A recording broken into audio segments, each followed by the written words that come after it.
Bonjour à tous et bienvenue dans cette nouvelle édition du Grand JT des Territoires. Voici tout de suite les titres de l'actualité d'une édition largement consacrée aux fêtes de fin d'année.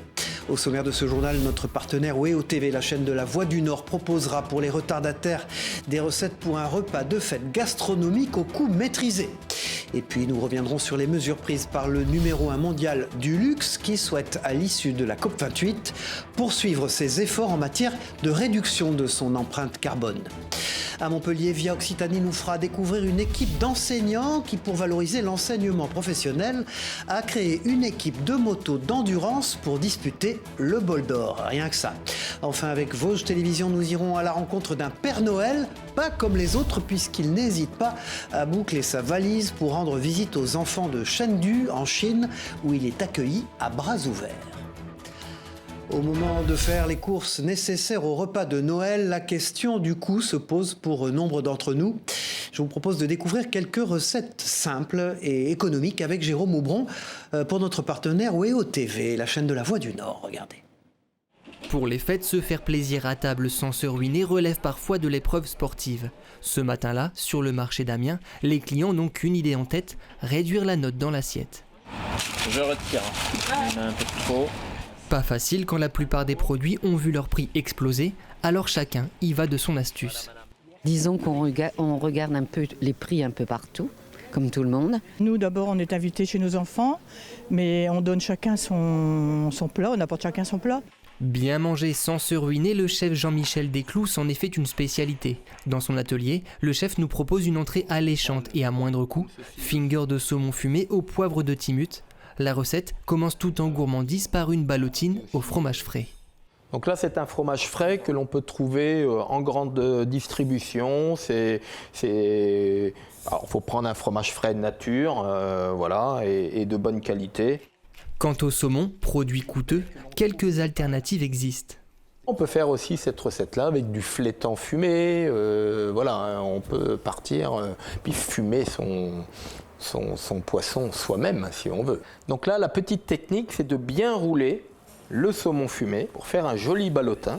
Une fois le ballotin bien serré, ne reste plus qu'à le laisser reposer au froid quelques minutes. Le temps de réaliser la sauce, un mélange d'ingrédients du quotidien, mayonnaise et moutarde aromatisée, avec en option la vodka. Avec modération, des produits simples et gourmands, voilà la recette d'une assiette à moindre frais. Pour ces pickles d'oignons, il ne faudra débourser qu'à peine quelques centimes. Ce sont des oignons avec un temps pour temps vinaigre, eau et grenadine, une très bonne grenadine bien colorée. Ensuite, je verse ce liquide bouillant sur mes oignons avec des épices, l'anis étoilé, le clou de girofle, le bâton de cannelle, du thym, du laurier, ces épices qui nous rappellent Noël. Quelques pétales de mizuna. Coût total de cette entrée festive, un peu moins de 5 €. Ne manque plus qu'un peu de moutarde japonaise pour le piquant, de pop-corn de sarrasin pour le croquant, et bien sûr, un dressage d'exception, mais ça ne coûte rien. Au moment des fêtes, le dessert est toujours un moment de débat, du plus simple au plus compliqué, du plus abordable au plus cher. Le choix est très grand. Et à Paris, la maison Hugo et Victor a imaginé en collaboration avec le joaillier Lorenz Baumer une bûche colonne Vendôme en hommage au monument parisien. Un reportage de Mélanie Faure pour 20 minutes TV. Regardez. Je vous présente la bûche Hugo et Victor 2023, développée avec mon ami le grand joaillier Lorenz Baumer. Explosion de gourmandise et de fraîcheur. Une bûche, ça doit être gourmand et frais à la fois pour la fin du repas. Donc vous avez la mousse au thé Earl Grey, vous avez le crémeux au thé Earl Grey sur base de chocolat au lait, qui est très très présent en thé, on sent à peine le chocolat. Le jus en gelée à l'orange, le crémeux à l'orange et le biscuit avec des éclats d'orange confite. Cette bûche s'inspire de la colonne Vendôme. C'est un travail assez fin, assez délicat. On a créé des moules, on a créé le moule du Napoléon et c'est vrai qu'il y a eu plusieurs mois de développement produit. Un développement main dans la main avec Lorenz Baumer. Installée place Vendôme, cette colonne est la muse du joaillier indépendant. Leur partition à 4 mains, comme ils aiment la surnommer. On peut prendre un diamant brut et le retailler, ça devient quelque chose d'extraordinaire. Et j'ai retrouvé dans les créations de Hugues, que je connais depuis longtemps, exactement ce désir. Et pour les deux orfèvres de la pâtisserie et de la joaillerie, Noël a une signification singulière. Pour moi, Noël, c'est une fête de famille. Le couronnement d'un dîner de Noël, c'est évidemment le moment où arrive la bûche. Et la source d'inspiration des deux hommes se trouve à quelques mètres de la bijouterie. La petite colonne rencontre son aîné. On retrouve la colonne, on retrouve Napoléon ici, et là le déroulé qui raconte la campagne d'Austerlitz. C'était malgré tout assez évident. Déjà le symbole de la place Vendôme, ta collection de photos représentant la colonne Vendôme. Un clin d'œil à la ville lumière. Le symbole de Paris est là. Voilà, un peu plus de 2 semaines après la COP28 de Dubaï, le groupe LVMH a réuni à Paris les dirigeants de ces 75 maisons pour faire le point sur l'avancement de sa politique environnementale. Alors si le numéro 1 mondial du luxe a progressé dans la réduction d'émissions de gaz à effet de serre et dans la traçabilité de ses matières premières, il souhaite désormais impliquer ses fournisseurs pour réduire son empreinte carbone. Les explications de Christophe Rigaud qui était à l'UNESCO. C'est dans le grand amphithéâtre de l'UNESCO que le groupe LVMH a dressé un premier bilan de ses engagements environnementaux pris en 2021. Devant plus de 500 de ses dirigeants et partenaires, le numéro 1 du luxe a réaffirmé ses convictions. Rien ne serait pire que de réduire l'environnement à une déclaration d'intention et à des propos d'estrade. Nous préférons les actes aux paroles. Nous sommes conscients que ce sujet vital et complexe, il bouleverse des équilibres, des marchés, voire des vies. Aujourd'hui, LVMH a notamment amélioré la traçabilité de ses matières premières, en connaissant la presque totalité de l'origine des diamants, de la laine ou du cuir de ses produits. Le groupe utilise également des matières recyclées dans ses emballages, mais aussi pour ses créations. L'ensemble des maisons de LVMH sont embarquées vers l'éco-conception, vers une démarche de circularité appliquée à nos produits. Ça veut dire l'utilisation de matières recyclées, de plus en plus de matières biosourcées. Ça veut dire également des services de réparation qui s'installent dans les maisons. Une maison comme Louis Vuitton, par exemple, répare plus de 600 000 pièces par an.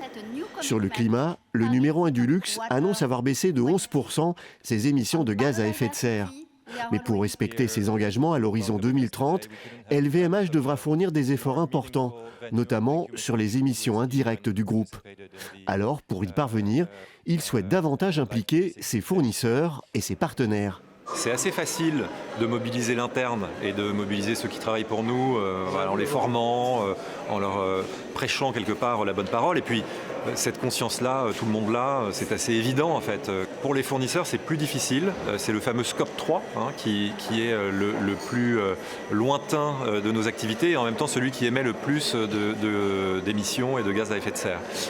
Donc il faut être en totale collaboration avec eux, il faut les aider, il faut les former ou travailler à les former ensemble, il faut les aider financièrement et il faut travailler avec eux le plus possible pour faire en sorte que leurs objectifs et les nôtres soient alignés. La journée a été clôturée par le ministre de la Transition énergétique, Christophe Béchu, et par un défilé de mode unique en son genre, avec des vêtements réalisés à 100% à partir de matières recyclées.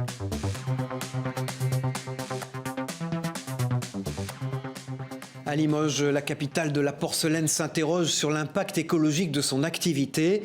Les morceaux défectueux et cassés pourront à l'avenir être recyclés et réemployés dans des céramiques techniques pour l'automobile par exemple ou l'aviation, grâce aux recherches d'un ingénieur céramiste qui a travaillé sur le recyclage des déchets de porcelaine dans les manufactures. C'est un reportage de 7 à Limoges sur place. Partagé entre la manufacture de porcelaine Coquet et l'incubateur d'entreprise de l'Université de Limoges, Valentin Jaillat vient de mettre au point Sarah Shape, un procédé pour la réutilisation des déchets porcelainiers. Ça ressemble bien à une véritable révolution. À la fin d'un projet avec le laboratoire, où on n'a pas pu forcément industrialiser ce procédé à l'échelle du laboratoire, et donc on souhaitait la création d'une start-up pour converger naturellement vers un procédé comme ça qui soit industriel. Du coup, avec l'écosystème autour de l'IRSER, de Esther, etc., on a convergé naturellement vers l'incubateur. Ce qui est produit lors de lors des différentes étapes de production justement au sein de la manufacture. Donc c'est des défauts, des choses comme ça. Et donc ça c'est traité comme des déchets ultimes. Donc c'est des déchets qui sont enfouis la plupart du temps. Et donc nous ce qu'on propose avec ce projet-là, c'est de l'utiliser comme une nouvelle source de matières premières. Moi j'avais pas du tout l'intention de me lancer dans la création d'une start-up. C'est l'opportunité qui s'est montrée à moi et voilà, j'ai eu la chance de pouvoir travailler là-dessus. À Vaudreuil, dans l'Eure, la journée commence par un peu d'exercice pour les écoliers. Chaque matin, le School Bus, un vélobus entièrement fabriqué en France, récupère les enfants de la commune pour les amener à l'école, puis les ramener chez eux le soir. Un ramassage scolaire ludique, pratique et écologique qui a su séduire les écoliers et les parents. Et comme Nicolas Denoyel l'a constaté pour Ouest France, c'est un effort collectif pour les enfants. Au moins maman elle peut arrêter d'utiliser de l'essence et comme ça au moins on en a encore pour aller en Bretagne. Super idée, c'est génial. Ça permet de faire des copains en plus. Voilà, justement. Très bien accompagné par le monsieur qui est très gentil en plus. Pascal il est très sympa. Ouais. Le vœu est renouvelé régulièrement, il faut valoriser l'enseignement professionnel. Je vous propose avec Loïc Tournier pour Via Occitanie de découvrir ce projet pédagogique unique en France. Depuis près de 10 ans, grâce à une équipe d'enseignants très investie, des lycéens en section mécanique au lycée Pierre Mendès France de Montpellier préparent tous les ans une moto pour participer aux célèbres courses d'endurance du bol d'or ou d'argent. Regarde. Vous le serrez à la main comme ça, mais après on le fera avec une clé dynamométrique parce que c'est quand même important de ne pas tout abîmer. Nous ne sommes pas dans un atelier d'une concession moto, mais bien dans un lycée. Sous les yeux de la ministre déléguée chargée de l'enseignement et la formation professionnelle, les élèves du lycée Pierre Mendès France à Montpellier présentent le projet Bol d'Or, la célèbre course auquel ils ont participé avec une moto préparée par leurs soins. Exceptionnel, c'est des sensations qu'on vit qu'une fois dans une vie, quoi. Et encore, il y a des gens qui n'y vont jamais et qui ne savent pas ce que c'est. Mais franchement, y participer, c'est vraiment quelque chose qu'on se souvient toute sa vie. C'est exceptionnel. Et c'est une cohésion de groupe formidable et ça nous apprend la vie. Depuis le mois d'octobre, en plus des CAP, BTS et Bac Pro, la section a ouvert un nouveau cursus. Une formation complémentaire d'initiative locale. Le projet Bol d'Or se faisait qu'avec des élèves et donc on avait expliqué à notre rectrice que ça devenait compliqué et qu'il fallait une formation vraiment à part entière pour gérer ça. Ce sont les jeunes de la FCIL qui travaillent sur l'expertise du moteur Yamaha et qui travaillent maintenant sur le montage de la nouvelle moto. Cette formation dure 1 an et s'adresse à des personnes déjà diplômées pour acquérir une qualification spécifique à un domaine professionnel. On va renforcer professionnellement les élèves et on va leur apprendre à préparer des motos, à monter des motos de course, à les préparer et à encadrer une moto sur un circuit. Ça répond à des exigences formulées par les professionnels et en même temps que par les instances fédérales comme la Fédération française de moto qui sont à la recherche de techniciens qui puissent encadrer les écoles de pilotage puisqu'il y a une explosion totale des roulages et des écoles de pilotage en France. La section mécanique repartira en 2024 pour un nouveau Bol d'Or avec une moto pensée pour être écologique. Là on travaille avec Total Energy sur un nouveau carburant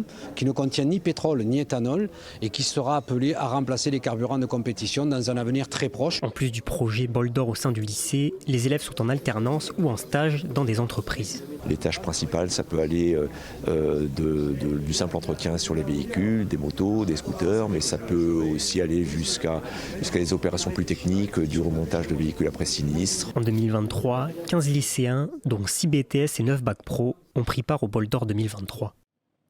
Sans transition, partons maintenant découvrir Bertrand Loïc avec Canal 32, un photographe installé dans l'Aube. Sa particularité, être non-voyant, un handicap qui ne l'empêche pas de vivre pleinement sa passion pour la photographie. En 2018, il ose montrer ses photos à son entourage. Surpris par la qualité de ses clichés, ses proches l'incitent à continuer. Aujourd'hui, Bertrand Loïc sillonne les chemins de randonnée. Il compose et écrit des textes pour accompagner ses photos et ses expositions. Regardez. Quand le chemin est dégagé, relativement large et que c'est calme, je peux tout lâcher et je le suis au bruit de ses pas. Bertrand Loïc a progressivement perdu la vue depuis l'enfance jusqu'à ses 20 ans. Son compagnon de route étant photographe, il a osé faire comme lui grâce à un smartphone. Incliné vers la droite. Ouais, voilà. Niveau. Voilà, là il dit niveau, là je bouge plus et j'appuie 2 fois n'importe où sur l'écran. Je ne vois que d'un seul œil. Quand on se balade ensemble autour du Mont Blanc, par exemple, on imagine un œil pour 4, en fait. Si ses yeux dysfonctionnent, en 2018, Bertrand Loïc se décide à oser montrer ses photos dissimulées dans son smartphone à une collègue de confiance. Et elle m'a dit, Bertrand, il ne faut pas que tu effaces tes photos. Depuis, il expose ses tirages et il a pu nouer une nouvelle complicité avec son père qui photographiait jusqu'à ce qu'il perde la vue. Son objectif désormais consiste à partager son regard d'aveugle. C'est marrant, je bouge un peu, je sens comme une lumière qui change un peu. Il doit y avoir soit une branche, soit un nuage. Et donc ça peut me donner envie, ça. Toujours attiré par l'art, Bertrand Loïc s'exprime désormais par le biais de compositions musicales, de prises de son ou de l'écriture. Quand l'acte fait sens, spontané, adéquat, une joie reparaît, qui remplit sans pourquoi. Célébrant le retour d'un incertain inscrit, elle impose le jour, en défi à l'ennui. Je veux peut-être montrer en premier lieu que le regard d'une personne non-voyante, il est vivant. C'est pas le noir, le blackout et rien du tout, quoi. Son regard de photographe est désormais mis en lumière. Un groupe a sélectionné l'une de ses photos comme pochette d'album et il prépare de nouvelles expositions. Ouvrons maintenant une large page consacrée aux fêtes de fin d'année. Des fêtes, vous allez le voir, qui permettent de travailler sur l'insertion, comme dans cette recyclerie visitée par Clémence Deguy et Clément Dupuis pour la Dépêche du Midi.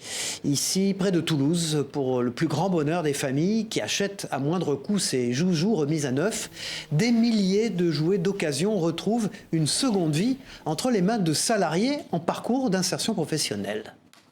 Le but, c'est de rénover des jouets, de les recycler et de les revendre à des prix solidaires. On emploie des personnes en insertion, donc c'est des personnes qui sont éloignées de l'emploi et qui sont ici pour un retour à l'emploi.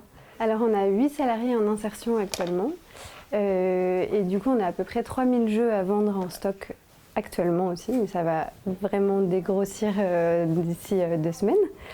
Et donc on a récolté 8 tonnes depuis le début du projet de jeux. Et on a revendu à peu près 6000 jeux depuis le début.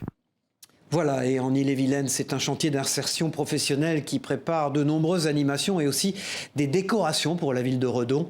Depuis une vingtaine d'années, ces chantiers événementiels permettent à des salariés de courte durée de se lancer dans l'artisanat. Pour TVR, Natacha Astor s'est rendue ce matin dans leurs ateliers. Regardez.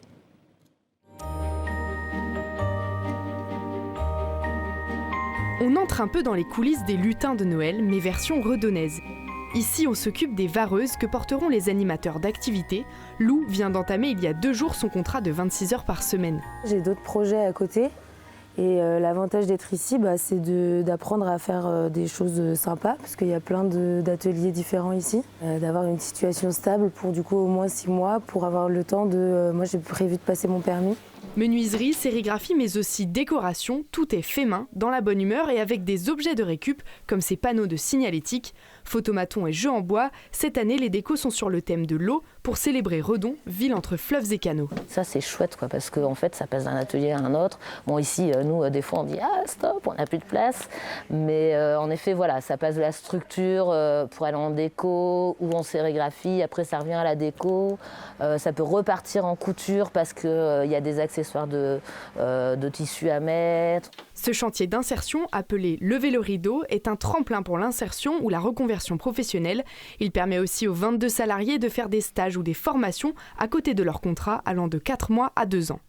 Tout le monde a parfois des coups un peu durs dans la vie, donc c'est l'occasion de reprendre confiance en soi et redresser la tête, c'est avancer. Et après, c'est aussi le plaisir d'être avec les autres. De rencontrer de nouvelles personnes, de faire des nouvelles amitiés. Les animations de l'association La Fédé seront à voir sur les places de Bretagne et de la République à Redon les 3 week-ends avant Noël. Entre novembre et décembre, c'est plus de 2 millions de colis qui seront livrés quotidiennement à travers l'une des 19 plateformes du groupe La Poste. Un volume vertigineux qui nécessite de nouveaux matériels. Alors pour répondre à la demande, la plateforme historique de Bègles, en Gironde, est progressivement remplacée par une structure ultra moderne à Cadojac. Notre partenaire TV7, la chaîne du groupe Sud-Ouest, l'a visité pour nous. Regardez. Des colis, des centaines de milliers de colis, à en donner presque le tournis. On décharge les colis sur l'encamionneur. Ils vont suivre le tapis pour monter jusqu'à l'injection du trieur. Le trieur, c'est la grande nouveauté au cœur de cette immense fourmilière. Un tapis roulant nouvelle génération de plus d'1 kilomètre, capable de trier 2 fois plus de colis que sur la plateforme historique de Bègles. Ça n'existait pas. On est de l'ordre de 9 à 10 000 colis par heure. Ici, on trie en moyenne 19 000 colis par heure. On peut faire des pointes supérieures à 20 000 comme on a pu faire pas plus tard que cet après-midi. Le site de Bègles, installé depuis une trentaine d'années, est donc aujourd'hui trop petit et obsolète pour suivre la cadence. Il sera définitivement fermé en mars 2024 et ses 130 salariés seront rapatriés ici, sur cette plateforme de 22 000 mètres carrés, à la pointe de la technologie. Et dans le tunnel de lecture, on va récupérer l'ensemble des faces du colis, on va les prendre en photo. On va aussi prendre des mesures du colis, le poids du colis et enfin les informations sur l'étiquette. Nous avions en fait sur Bègles des personnes en fait qui devaient encoder les informations sur le colis, alors qu'ici c'est fait de façon automatique avec ce tunnel. Cette nouvelle plateforme de tri et de livraison couvre ainsi l'intégralité du Sud-Ouest. Coût de l'investissement, 40 millions d'euros. Elle est destinée à trier près de 50 millions de colis par an, 40 millions de colis dès l'année prochaine. Elle va trier environ 120 000 colis par jour. Et durant les fêtes de fin d'année, tout s'accélère, avec plus de 300 000 colis triés chaque jour. Pour livrer les cadeaux de Noël, il y a la poste, mais le Père Noël reste encore le moyen le plus sûr. Alain Simonin, ce bûcheron vosgien en retraite, endosse depuis plusieurs années le costume du Père Noël. Destination Chengdu, 16 millions d'habitants dans la province de Sichuan, où il n'était pas retourné depuis 2019 en raison de la crise sanitaire. Là-bas, on l'accueille à chaque fois les bras ouverts. C'est à Gérardmer chez lui, et peu de temps avant son départ, que nous l'avons rencontré. La dernière fois, c'était en 2019. Il n'y était pas retourné depuis en raison de la crise sanitaire. Mais ce jeudi, à Gérardmer, c'était enfin l'heure pour le Père Noël géromois de préparer sa valise en vue de son prochain départ. Non comme on aurait pu le penser pour la Laponie, mais pour la Chine. Destination Chengdu, 16 millions d'habitants dans la province du Sichuan. Et il a hâte.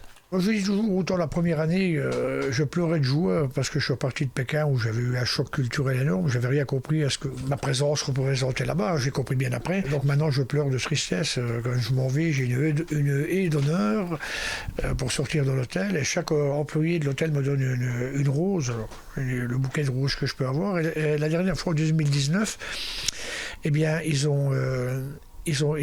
avaient bloqué la porte, c'est-à-dire que personne ne pouvait sortir ni rentrer tant que je n'étais pas sorti moi. Et il y avait le président de l'Azerbaïdjan, voilà, j'ai toujours le mal à le dire, qui voulait sortir. Ils m'ont dit d'attendre que le Père Noël soit sorti. Normal, aucun homme, fût-il d'État, n'est au-dessus du Père Noël. Dans les affaires de cet ancien bûcheron géromois, quelques indispensables photos de ses proches et bien sûr son fameux costume. Et à ce propos... Mon costume de Père Noël ne convient pas au niveau de la couleur. Il est pas assez rouge. Et j'ai dit oui, mais il faudra prévoir des bretelles. Ils m'ont acheté des bretelles Louis Vuitton. Voilà. Bon, ça ne sera pas mieux que les miennes que j'ai achetées dans une grande surface, mais voilà. Même si ses hôtes sont aux petits soins pour lui, les journées d'Alain Simonin sont là-bas plutôt chargées, entre visites de consulats, d'entreprises ou d'écoles. Et d'ailleurs, il se souvient d'une fois où 3000 enfants lui ont souhaité un joyeux Noël. Les gamins se sont levés et j'ai cru que les vitres des bâtiments à côté allaient exploser tellement ça fait un bruit énorme. Retour de Chine le 29 décembre prochain avec d'autres souvenirs inoubliables. Vous avez peut-être décoré votre maison de guirlandes lumineuses et de Père Noël malicieux ce week-end. Dites-vous que certains poussent la démarche à son paroxysme. C'est le cas d'Éric Boyer et de sa famille qui préparent les décorations depuis août dernier. Et le résultat en vaut la peine. Découvrez une maison entièrement illuminée avec près de 3 km de guirlandes. Visite guidée avec Marie-Lise Parillo pour TL7 dans la Loire. Dans la nuit, on ne voit qu'elle.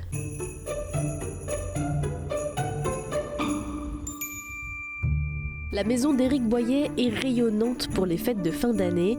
Au total, 40 000 lumières forment ce spectacle.